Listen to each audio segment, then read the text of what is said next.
心情。霜雪不完被雨洗，飞花翠江断戈壁。秋出茅庐青色不可及，鸿鹄展翅苍茫只须臾。无所谓民歌错综不拘，破天际渐渐此个谜题。轻若困境里蜕变出浩瀚勇气，不忘江湖路上历练峥嵘侠义。年华一笑便是灵犀，高歌行万里。少年梦逐浪入城，平常心镌刻年轮。远方未曾遇伤痕，敢闯荡才算人生。方寸间棱角激昂青春，擦拭我岁月风刃。天涯凌云尽，所能是你我并肩又一生。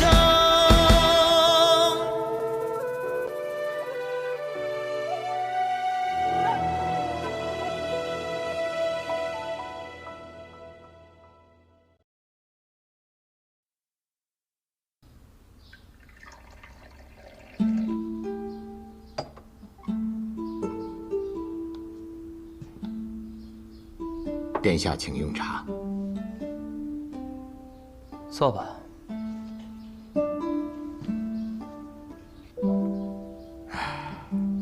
许久未见到白王殿下了，没想到再次见到殿下，却让殿下见到了这番狼狈的景象。无妨，无论是多么狼狈，本王也都是看不见的。哦，长风失言了。本王只是跟朱雀使开个玩笑罢了。白王殿下所开的玩笑，向来都不是很好笑的。本王记得，儿时见到朱雀使，朱雀使总是劝我，不要活得那么累，开心一点，多笑一笑。这么多年，本王一直记在心里。可却再见到朱雀使，朱雀使依然觉得本王不好笑。哦，那倒不是，只是比起以前，好笑了些。也罢，本王跟其他皇子相比，因为这双眼睛，确实多了几分悲凉。今日之事，多谢白王殿下仗义出手。就算我不出手，朱雀使想要解决，也是易如反掌，只不过会慢一些。今日本王有急事，所以就越俎代庖了。哦，但不知白王殿下所说的急事是什么事呢？本王有一份口谕要传。放心，这份口谕不是给朱雀使的。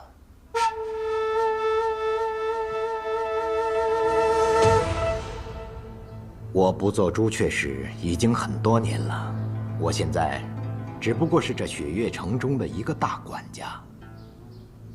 那我就换你司空城主。这样听起来顺耳多了。这份口谕是传给那个人的。其实今日之前，我也不知道他是否真的在这里，直到方才，虽然我看不见，不过这么多年，他那给人惊喜又给人惊吓的习惯，却依然没有改变。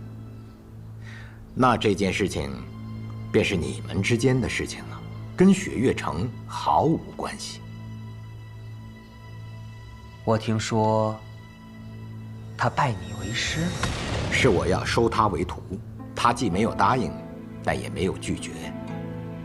本王明白了，司空城主是想让雪月城与这件事情撇清关系。这世上，敢不接圣上口谕的人，少之又少，而接了又不听的人，则是更少。但他恰巧是其中之一。那我雪月城想跟这件事情撇清关系，有什么错吗？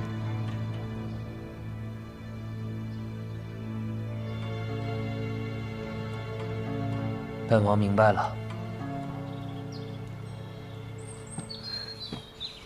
都怪你！你说你为什么不多打一下？你那么着急的下去，你是怕师姐主动投降，你不得不娶她呀？刘姐，你再胡说八道，我就撕了你的嘴！谁会想先投降？谁会想嫁给这个家伙？千洛，这一次萧瑟的确出了不少力，若没他的话，今日怕是很难收场。还有那个骆明轩师弟，等他伤好以后，你也去看看他。他若不是被人暗算，也能替你打赢那个段玄衡。萧瑟，多谢了。不客气。我司空千洛欠了别人的一定会还。要是萧瑟你哪天需要我拼命，我一定义不容辞，把这次的恩情给还了。不必了。萧瑟，平时不是挺热心肠的吗？你怎么整天摆着个臭脸啊？谁热心肠？你呀！哎，我跟你们说，我今天都没叫他上去，他自己下，冲就上去了。真的？千真万确。我那是因为那个姓段的小子太讨人厌了，我单纯看不惯他而已。那也行，总之吧，今天我刘无节认可你了。我要你认可。啊，好了，不说这些了。比武招亲这件事呢，总算是过去了。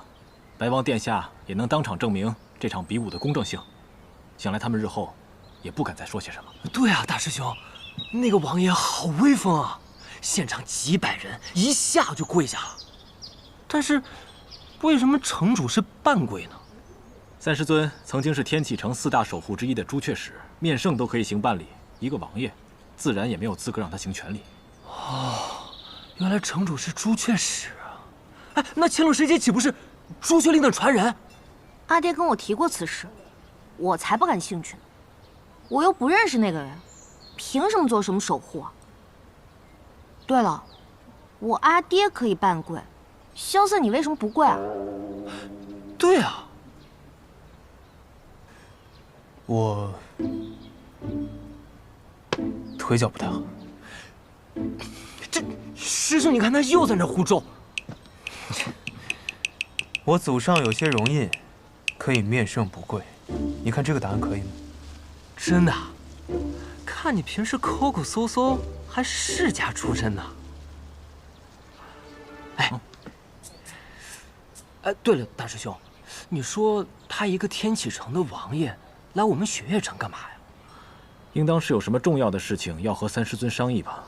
毕竟三师尊曾经是朱雀使，当今圣上能够登基，三师尊也有一份功劳。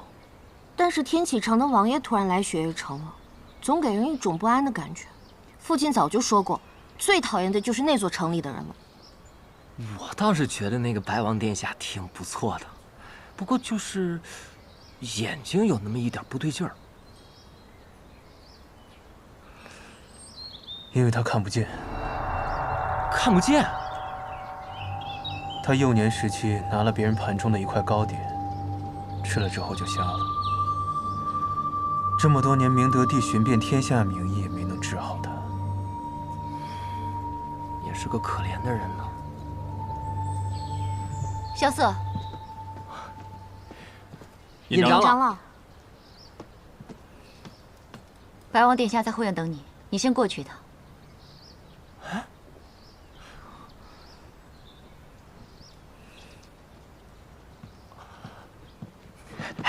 尹长老，那个白王殿下找萧瑟干嘛呀？他们应该在天启学宫救过学。原来是同窗。哎，同窗。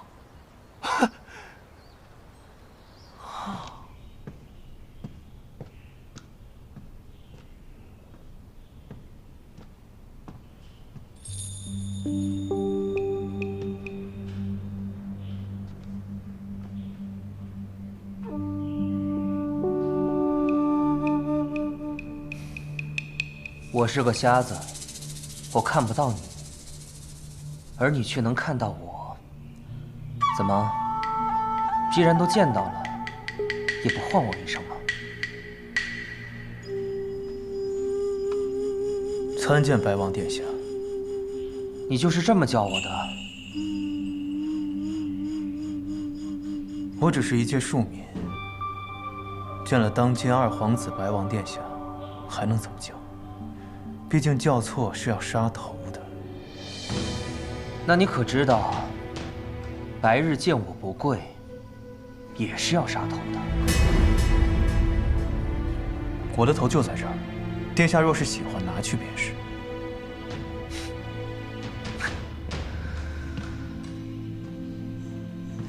你说话不像从前那般锋锐了，就是有些有气无力的。不过你耍赖的样子，还是像从前一样。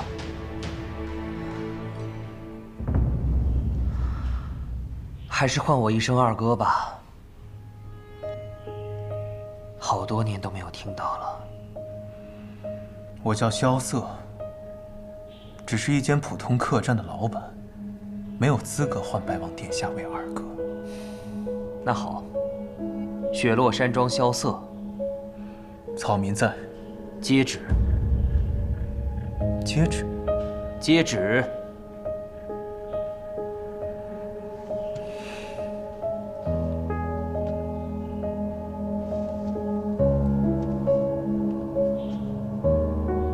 奉圣上口谕，赦免六皇子萧楚河过去一切罪错，恢复皇子身份，承袭永安王爵位，赏黄金10000两，珠宝100箱，即刻速回天启城复命。还不谢恩？我拒绝这道口谕。你敢不接？我就是不接。为何不接？赦免六皇子过往一切罪错。我的过往何错之有？虽然看不见，但我也能猜到此刻你的神情。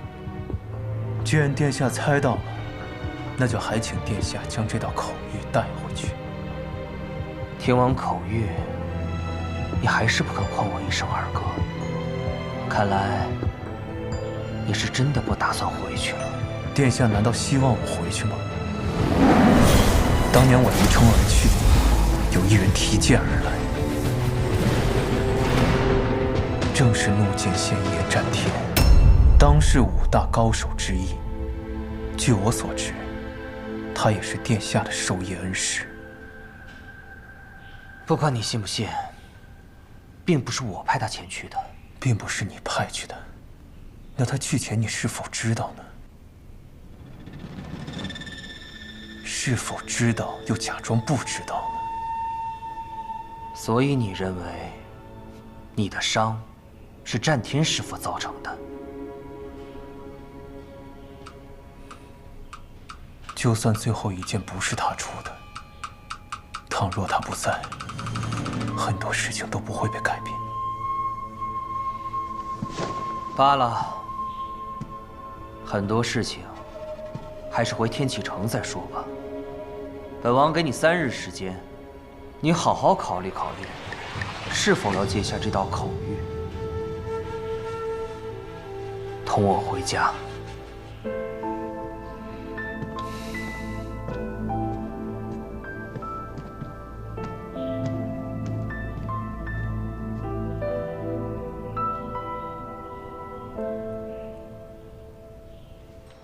殿下，我在外面都听到了，这萧楚河如此大逆不道，直接上报陛下，让陛下收回成命，然后再重重治他的罪。桑明，这些话你只能同本王说。为何？记住，我与他并无恩怨。可当年那块糕饼是他。当年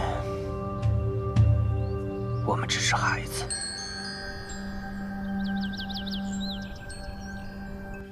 最近雪月城还真够热闹啊！是啊，先是有人闯进登天阁顶问见雪月剑仙，再有这百花会，如剑仙亲临礼赠四方，再加上这比武招亲，把尊贵的白王都给引来了。可你知道，我是个不喜欢热闹的人。哼，那感情好啊！你现在就去替我把白王给我赶出去。这有何难？当年我一剑逼得他老子都跟我立约，一个王爷罢了。我去就回。开玩笑，开玩笑呢，你何必当真呢？你干嘛总是把雪月城满城上下的脖子全给提起来呀？这个白王啊，他来只不过是想带走一个人。消息传得还真快，既然皇帝想让他回去，应该已经赦免了他的罪，这是好事啊。其实萧瑟最想赦免的不是他自己的罪，而是琅琊王的罪。这不可能，琅琊王案当年已经是个死案，明德帝不会愿意做出任何妥协。是啊，这是一个死局啊。叶姑娘，叶姑娘，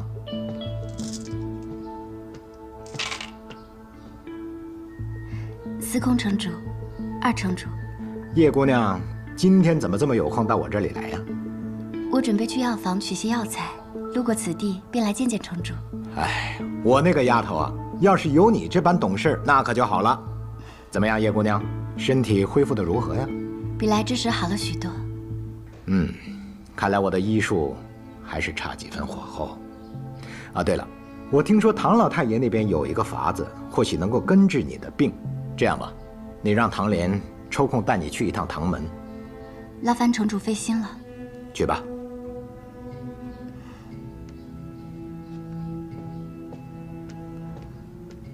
他已经在外面听了很久了。反正也不是什么要紧事儿，听就听吧。她是大将军叶孝英的女儿，叶孝英知道的越多，事情就越复杂。但她曾经是萧瑟的好朋友。可从萧瑟入雪月城以来，他们两个似乎从未说过话。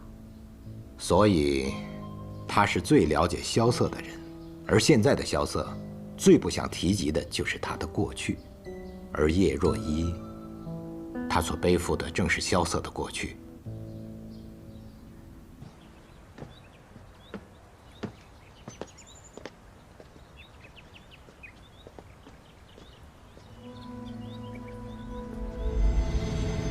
晨光幽谷乡，是若依姑娘吗？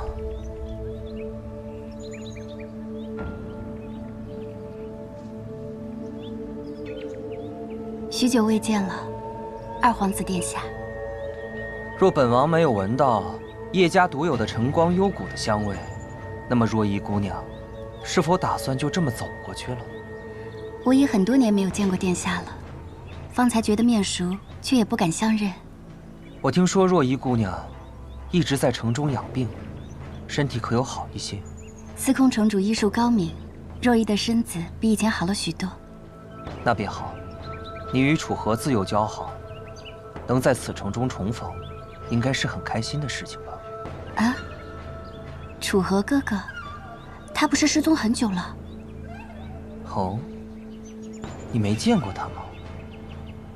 我向来一人独居在这别院中，平常从不与城中人来往，今日是过来取些药材的。他来此城已经许久了，此行我便是来寻他的。那殿下来寻他，是要抓他回去吗？抓？我是要将他带回天启。父皇已经免去了他所有的罪错，他之后还是北离的六皇子，永安王萧楚河。啊，那便很好呀。但他拒绝了，我给他3日的时间，你与他自由便交好，帮我劝劝他。以楚河哥哥的性子，决定了的事情，便很难改变了。但在我知道的人中，能劝动他的，你是为数不多的。那若依试试吧。多谢了。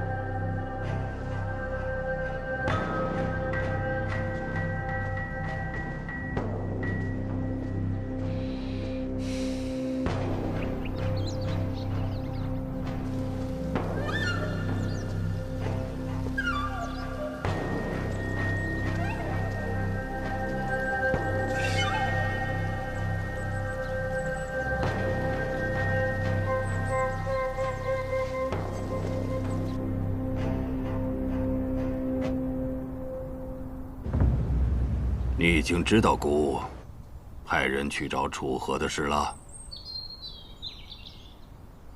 是陛下故意让臣知道的吧？是啊。楚河当初和叶将军交好，姑在想，若叶将军知道了楚河的下落，或许能助姑一臂之力啊。这么多年过去了，他现在既然愿意现身，或许他愿意回到天启了。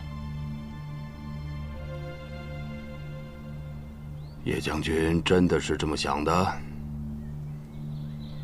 哼，我若是陛下，就不下什么旨意了，直接带着军队把雪月城给围了。哼，呵呵。这确实是叶将军的行事啊，可是姑害怕逼得太急了。哼，以那孩子的性子，他又要对抗姑了。唉，这几年，姑禁不住总要想起过去，对楚河的愧疚，也是越积越多呀。偏偏这孩子又是个倔脾气。姑没有找他，他竟然4年消失得无影不踪。姑害怕错失这次机会啊。姑想要把楚河带回宫里的事，怕是瞒不了多久，还需叶将军替姑多费心了。是，陛下放心。退下吧。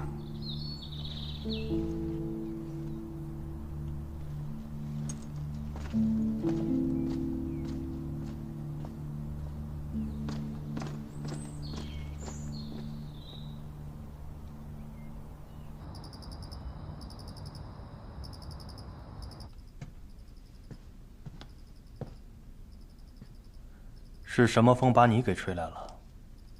陛下让白王传了道口谕，召萧楚河回天启。我早就猜到了。这个人真要回来了吗？那也未必。你的选择是？泰安殿牌匾上，龙峰卷轴内写的谁的名字，我的选择就是谁。可那卷轴上还没有写字。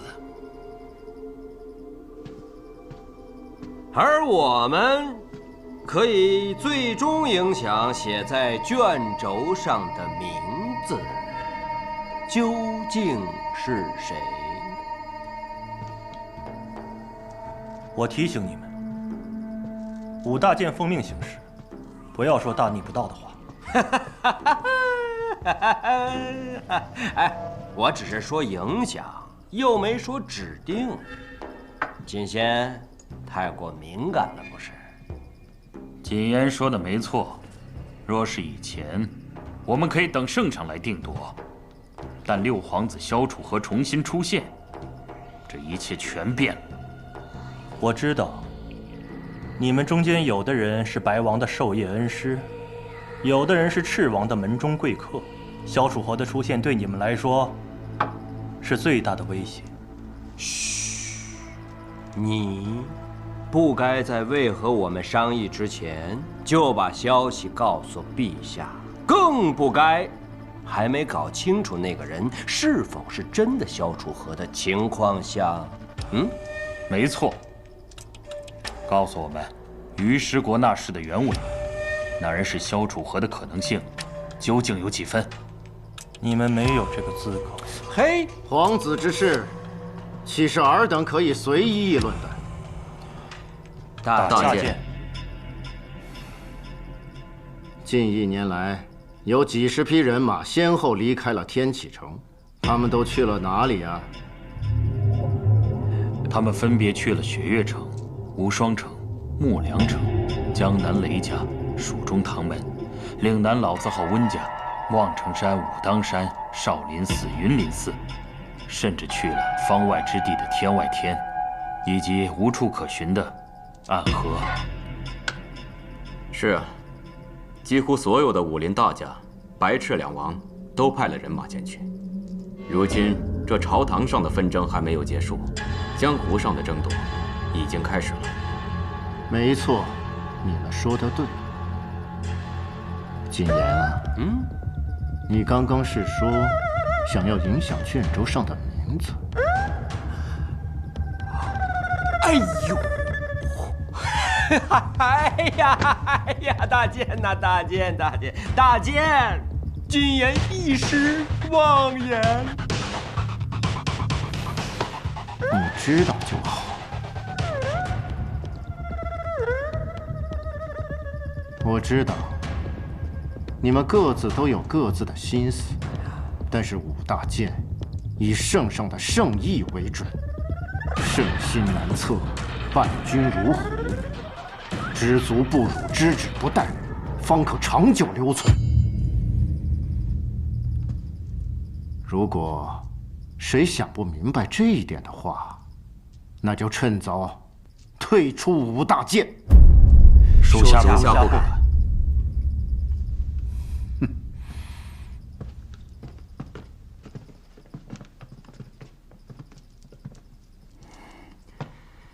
虽然你不曾做过选择，但我知道，你一直很欣赏六皇子萧楚河。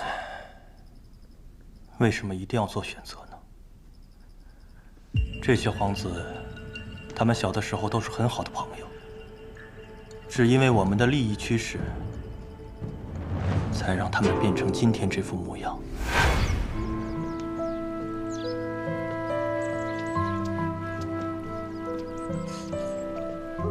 哇！我的书！二哥，我来。楚河，你小心一点啊。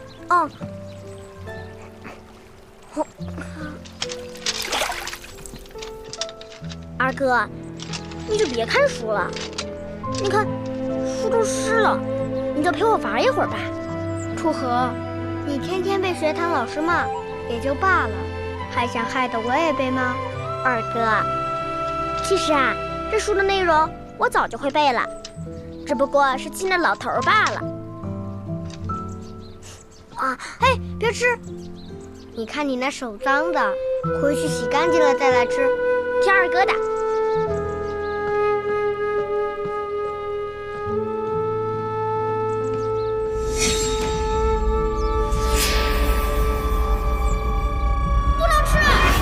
不能吃！什么不能吃啊？你怎么来了？我来给你送点吃的。来。哟，无事献殷勤，非奸即盗，有事求我，说吧。哎呀，没事我就问问你，那个王爷找你什么事儿啊？尹长老说你们还是同窗呢。叙旧闲聊，没什么正事。行，你有秘密瞒着我们也没事儿，你不想说我就不问。那个比武招亲好不容易结束了，一桩大事了结，要不去城里逛逛散散心？说正事。我好久都没见叶姑娘了，我想你陪我去串串门呗。没出息，你自己去找她呗。我多不好意思啊！司空千洛跟他是好朋友，你找司空千洛。千洛师姐我去找过了，他不在。哦，我听明白了，你是走投无路了才想起我来了是吧？不是，萧瑟你就陪我去一趟吧。你昨天那洒脱劲儿去哪儿了？你把这些都吃了，咱们再聊。啊！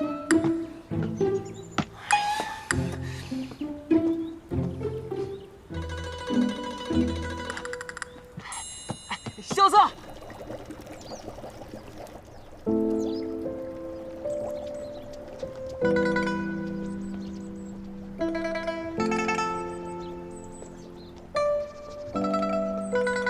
这顶好的红山朱颜，若是再多煮一刻的话，便会失去它最好的滋味了。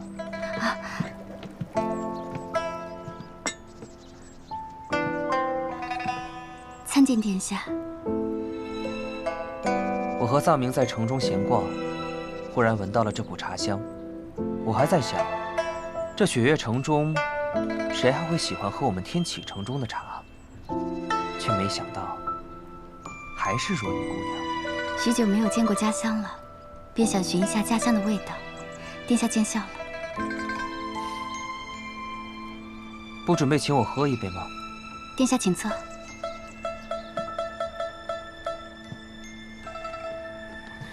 萧瑟，你这么着急拉着我去找叶姑娘，想好理由了吗？要什么理由啊？你就路过此地，有些口渴，讨口水喝。你若只想讨口水喝，那你可有口福。啊？什么意思啊？上好的红山朱颜，配上苍山上化开的雪水来烹煮，这味道……哎呀，听不懂，听不懂。也是，对牛弹琴。哎呀，哎，果然是好茶。对了，若依姑娘，昨日有没有见到楚河？见到了，不过他跟从前相比，似乎有些不一样了。哦，哪里不一样了？以前他说话总是朗声高语，眉眼飞舞着，似乎对这世上的万事万物都有着绝对的自信。可如今的他，变得沉默懒散了不少。是啊，楚河是变了不少。那他有没有和你说说，这些年他都去哪里了？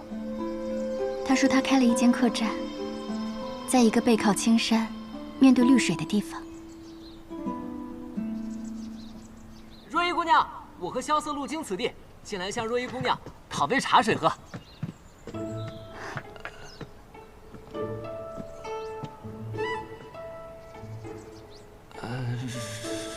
若依姑娘，打扰了。小兄弟，不必客气，坐吧。哎，敢问这位小兄弟尊姓大名？哦，在下是江南霹雳堂的弟子，刚拜入雪月剑仙门下。原来是雷门弟子啊！你干脆把你生辰八字也报出来算了。你也来了？路过，陪这位小兄弟讨杯茶。啊，有的有的，只不过我这煮茶的手艺有些生疏，怕不是浪费了这上好的红山朱颜。哎，我不怕糟蹋，反正我也喝不出来。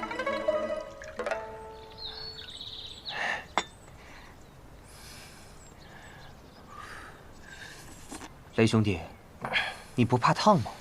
啊，我练的功夫叫火灼之术，这茶水的烫算不得什么。哎，若依姑娘，再来一杯。那我给你倒杯热水算了，省得浪费这红山朱颜。萧瑟，我刚才是因为口渴我才一口喝的，这品茶我也会的。方才若依姑娘跟我说，昨日她已经寻过你了。啊，若依姑娘昨天去找你了？找我？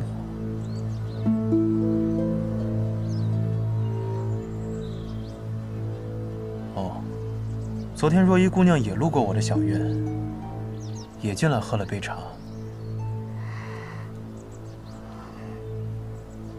顺便问了一些我关于天启的事。那便好。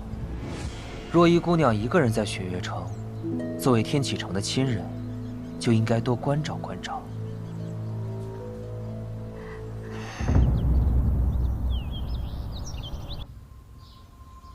这凭什么让我做朱雀啊？听上去好娘啊！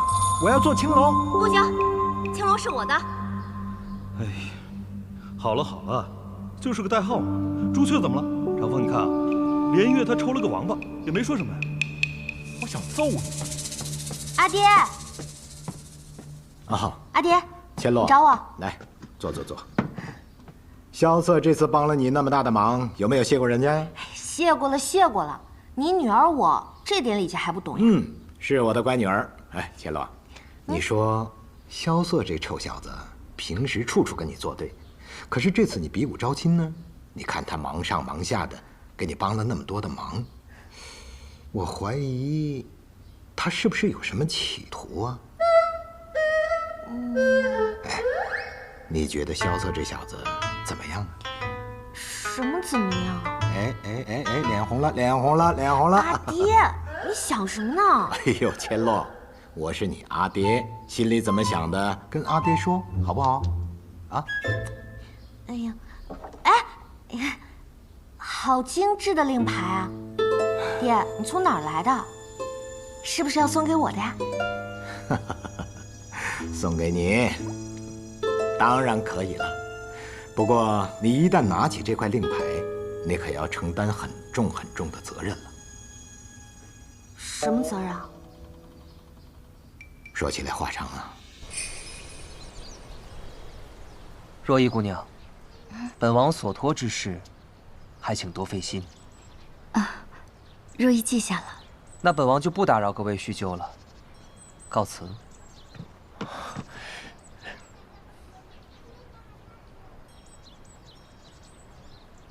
藏明，我们走。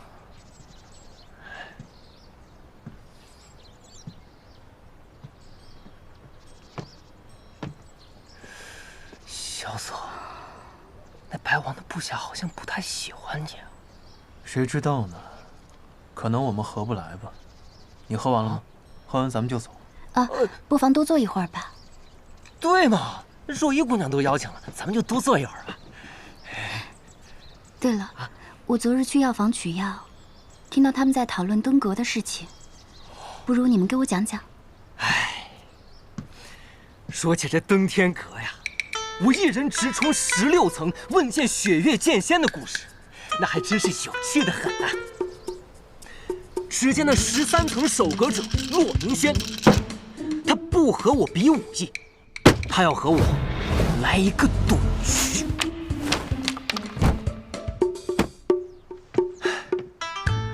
还有我见到我师叔之时，我用尽了雷门所有绝学，还有我师傅给我的那一柄纱布剑。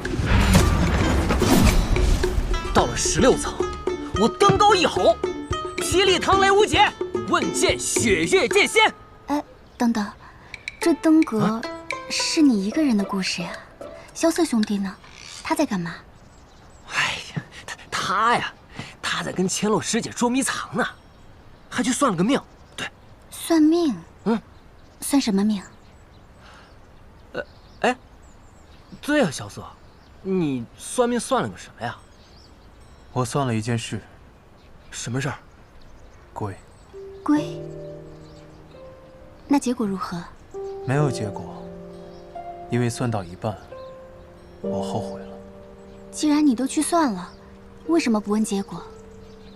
因为后来我发现，我要算的这件事，我一直都不在乎。那你在乎什么？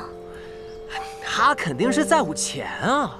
那望城山的掌教弟子算一卦得多贵啊！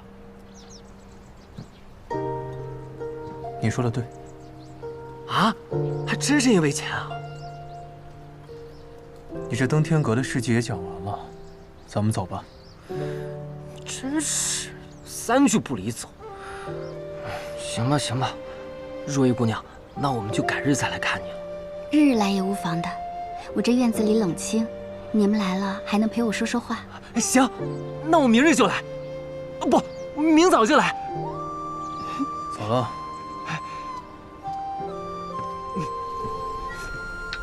走了。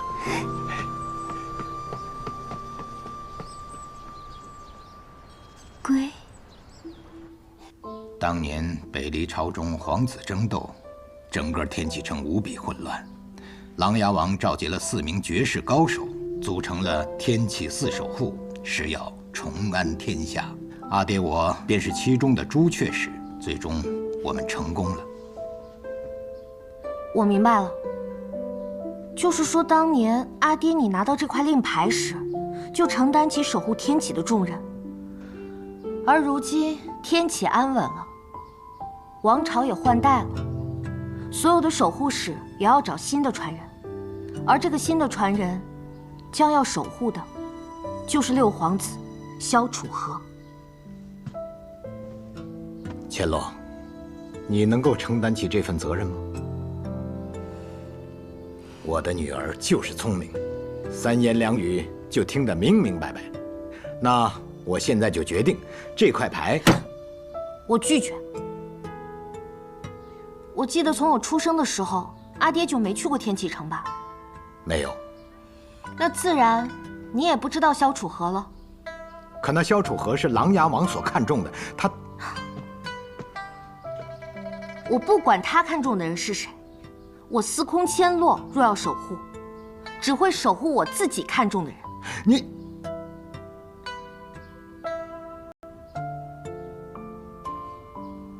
我才不要做什么药王，我要做天下唯一的枪仙。唉，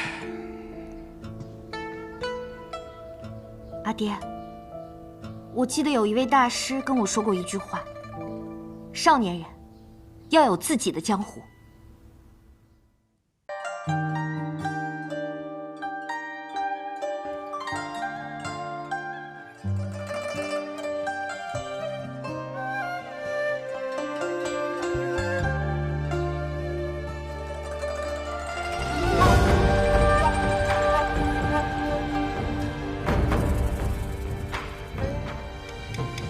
寒色静悄悄，转身江湖路迢迢。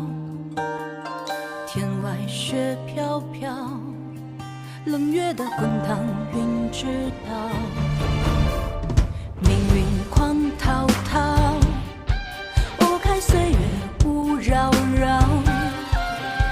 过往空闹闹，是等待沿途零九霄。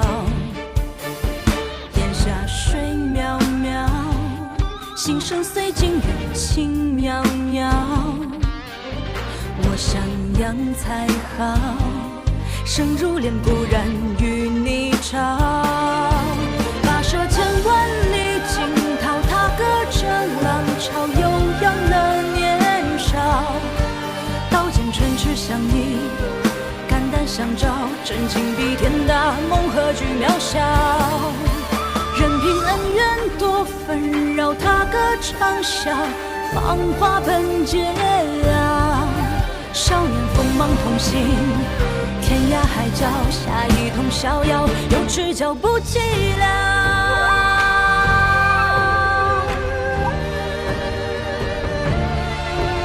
跋涉千万里惊涛，踏歌着浪潮，悠扬了年少。刀剑唇齿相依，肝胆相照，真情比天大，梦何惧渺小。任凭恩怨多纷扰，踏歌长啸，芳华本皆了。少年锋芒同行，天涯海角，下一通逍遥，有只脚不寂寥。